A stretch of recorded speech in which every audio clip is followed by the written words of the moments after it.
Men Andijon viloyati Bo'z tumanida yashayman. Men shu ko'p yillardan beri ko'zim kechqurun ko'rmasam, qiynalib, kunduzlari yaqinda men tumanlashib qolib qiynalib qoldim. Singlim keldi, shu opa shuni Hasanboy degan ukamiz bor, juda nima savoblari yaxshi deb menga tavsiya qildi. Shu orqali men yaqinda bir haftacha bo'ldi keldim. Ko'zlarim hozir ravshanlashib, 3 kunda ochirib yo'lda singlim o'zi olib kelayotdi. Hozir avtobuslarga chiqsam ko'zlarim xatlarni o'qiy olmasdim. Kecha o'zim o'qib sharoitlar nimalardan yaxshilanib, hayajonlanganimdan o'zim kelganda xursand bo'lib shu xonadonga minnatdorchilik bilaman. Hasanboy ukamni umri uzoq bo'lib, o'g'il qizlarini nimalariga yetsin, niyatlariga to'ylarga qilsin. Gaplashib qo'ydi. Men Andijon viloyati Bo'z tumanida yashayman.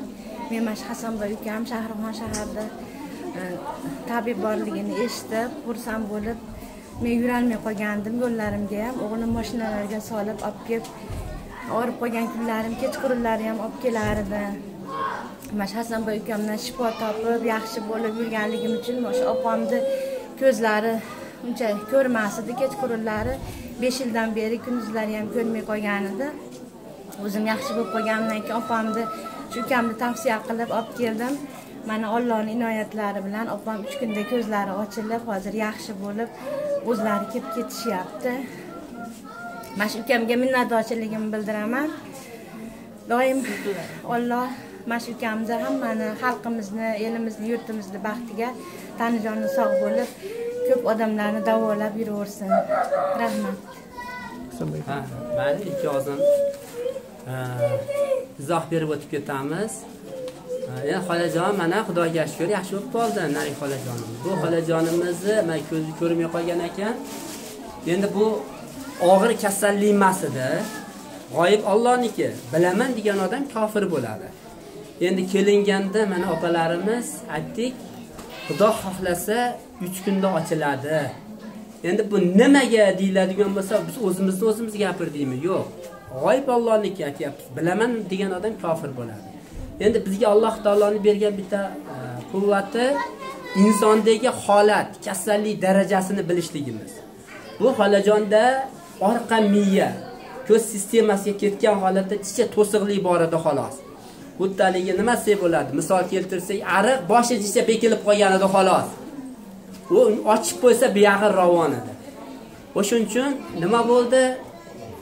Opajon, Xudo xohlasa bu narsa og'ir hisoblanmaydi. Bir 3 kun kifoya qiladi deyildi. Alhamdulillah 2 kundan keyin mana ko'rish sekin boshlandi. O'sha kelgan paytda mana erta bilan kelindi. Hech qanaqa ko'rish degan narsa nol edi. Lekin mana 3 kun deganda bemalol ko'rib, mana 3 kun 4 kunlarda o'zi keldi. O'zi uydan chiqib, ostanovkasiga chiqib mana ketdi. Bu nima deyiladigan bo'lsa, Alloh taolaning bergan bir ne'mati. Bu yerda shifo masalasi Alloh taolaning zimmasidagi narsa deb aytamiz-ku.